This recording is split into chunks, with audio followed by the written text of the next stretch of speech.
নমস্কার, দীপালি রান্নাঘরে নতুন স্বাদের রেসিপিতে আপনাদেরকে স্বাগত জানাই। আজকে রেসিপি কি করব দেখুন। দীপালি রান্নাঘরে এই প্রথম দেখুন, এইগুলো মাশরুম বলে, কিন্তু সেই মাশরুমগুলো আমরা বাজার থেকে কিনেছি কিংবা দেখেছি, সেগুলো একটু ঘর মতো করে খড় কুচো কুচো করে দিয়ে বীজ দিতে হতো। বীজ দিলে তবে ওইগুলো হতো।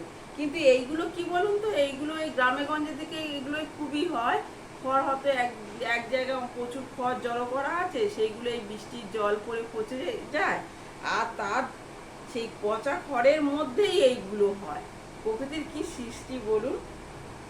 আর তার সাথে থাকবে, এটা কিভাবে রান্না করব বলুন তো, আপনারা একটু কমেন্ট করে আমাকে জানাবেন। আমি কিন্তু এই প্রথম রান্না করব। এর আগে একবার করেছিলাম, ভাজা করেছিলাম। এগুলো কেটে নিয়ে এর সাথে সরু করে আলু দিয়ে পেঁয়াজ দিয়ে ভাজা করেছিলাম। আর কি কি করে মানে এই রান্না করা যায়, খাওয়া যায়, একটু আপনারা কমেন্ট করে আমাকে জানাবেন। আর এটা আছে, মোচা আছে, মোচাটা আমি চিংড়ি দিয়ে করব।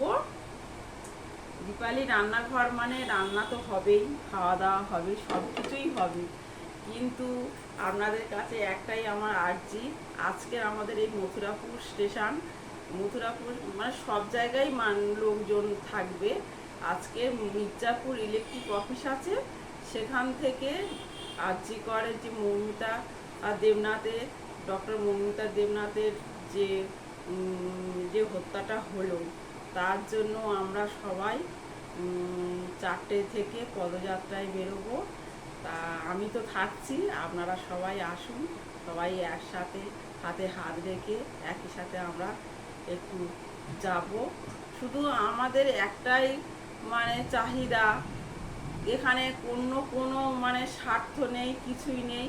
এখানে শুধু দোষীরা শাস্তি পাক, এইটুকুনি, এছাড়া আর অন্য কিছুই না। এতদিন হয়ে গেল, এখনো পর্যন্ত একজন ছাড়া কোনো দোষী ধরা পড়ল না।